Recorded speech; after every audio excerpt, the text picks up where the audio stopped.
Saan ka pre? Dun sa Rosario, Pasig. Tingin ko mo si Dalida. Very much first, namatay, 2 years ago.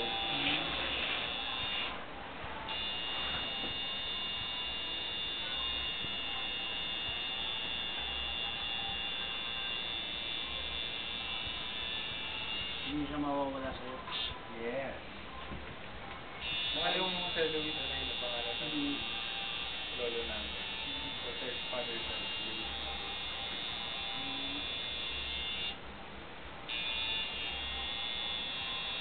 Kung ano pinakama ko sa nangyari sa'yo? Kakasal bukas. Ako? First time ko. First tattoo.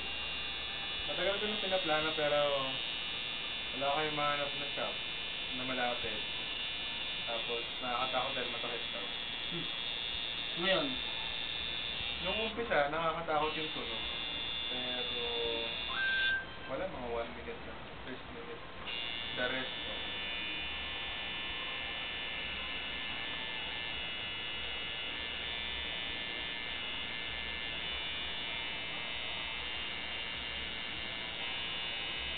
Paano yung nalaman kung immortal tattoo? Immortal? Dadaanan namin ito sa may kasama ko may simbahan. Dalawa sila magpinsan, parehong babae. Yung isa sa batok, yung isa sa wrist. Kasi, kasi nga, dapat doon kami sa Makati. Kasi sabi nila merong dito malapit. So, yun. Mas pa.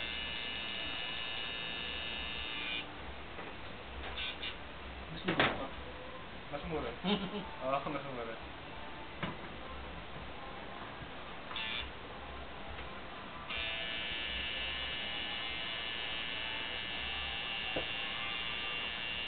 Yung gamit yan, pare-pareho naman.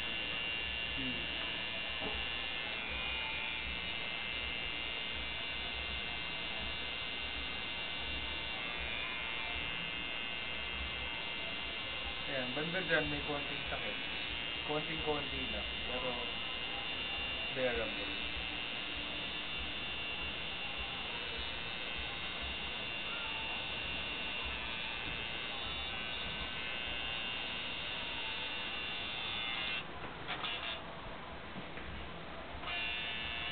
Nawala isang oras.